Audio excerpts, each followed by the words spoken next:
আমি এত বউ সাজাইছি কিন্তু এই বউয়ের মতন আজ পর্যন্ত এত এত এত পরিমাণ দুষ্টু বউ এখন পর্যন্ত পাইনি।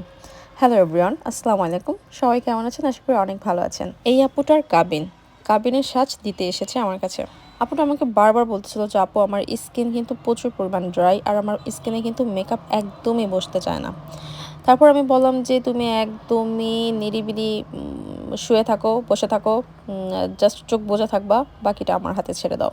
তার মেকআপ বসছে কিনা এটা দেখার জন্য অবশ্যই লাস্ট পর্যন্ত যেতে হবে। আসলে এই বউটা হচ্ছে সে বারবার আয়না দেখতেছিল আর বলতেছিল ওয়াও, আয়না দেখতেছিল ওয়াও। মানে খুবই মজা করছি তার সাথে। আর সে খুবই এক্সাইটেড, মানে সে খুশিতে কি করবে মানে সে নিজেও জানে না। আমার কাছে বলতেছিল ওয়াও আমার আই লুকটা অনেক সুন্দর হয়েছে, ওয়াও আমার বেস মেকআপটা অনেক সুন্দর হয়েছে, ওয়াও আমাকে অনেক কিউট লাগতেছে, আমার জামাই আজকে পাগল হয়ে যাবে, সে নিজেই বারবার বলতেছিল। আপুটার চোখ দুটো না অনেক বড় বড় ছিল, মানে খুবই সুন্দর ছিল। আর এরকম চোখ দেখলে না আমার মানে খুব মন চায় যে আসলে চোখের উপরে কি কি কি লুক দেওয়া যায়, কিরকম লুক দেওয়া যায়। মানে এই চোখ অনেক বড়, এই চোখ সাজাইতে মানে খুবই ভালো লাগবে আমার কাছে।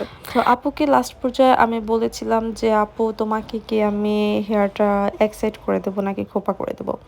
তো আপুটা বলতেছিল যে আপু তুমি আমার চুলে আর কিচ্ছু করার দরকার নেই। ও ভয় পাচ্ছিল অ্যাকচুয়ালি, ও বলতেছিল যে আমার চুলে যদি আর বেশি হিট হয় তাহলে চুল পড়ে যাবে। সো আমি আর কিছু করতে চাচ্ছি না, আমার যেহেতু আজকে কাবিন ওরকম আসলে মানুষ আসবে না। সো আপু তুমি আমাকে চুলটা একদম টান এভাবেই থাকুক, তুমি আমার চুল আর কিছু টাচ করো না। এটা স্বাভাবিক। আসলে যখন আমি প্রত্যেকটা ক্লায়েন্টের ব্যাকম করতে থাকি তখন প্রত্যেকটা ক্লায়েন্ট আসলে ভয় পায় যে আপু এটা কেন দিচ্ছ, এটা কেন দিচ্ছ, এটা মানে এটা হচ্ছে চুল উঠে যাবে না, তো এটা কিভাবে আমি ছুটাবো, এটা ছুটাতে গেলেও তো আমার চুল অনেকগুলো পড়ে যাবে। আসলে এরকম কিছু না, ব্যাকম ছুটানোর জন্য পদ্ধতি আছে। সো আপু আর কিছুই চুলে করতে চাচ্ছিল না। আপু বলতেছে তুমি আমার সামনে ফ্রন্টে যেহেতু সুন্দর করে বেঁধে আর পিছনে চুলটা এভাবেই ছেড়ে থাকুক। সো এজন্য আপুর চুলে আমি আর কোনো টাচ আপ করিনি, এভাবে রেখে দিয়েছি। সে চুলটাকে এভাবে রেখে দিয়েছে, জাস্ট সামনে ফ্রন্ট দিয়ে একটু ডিজাইন করে দিছি। আর হচ্ছে ব্যাকমটা আপু তো খুবই টেনশনে ছিল। যাই হোক না কেন সব মিলিয়ে মাশাল্লাহ আপুটাকে এত এত এত কিউট লাগছে। মানে আসলে ওকে চেনাই যাচ্ছে না, মানে ও বারবারই বলতেছিল যে আমাকে অনেক কিউট লাগছে। আর সত্যি বলতে সামনাসামনি আসলেও অনেক কিউট লাগছিল।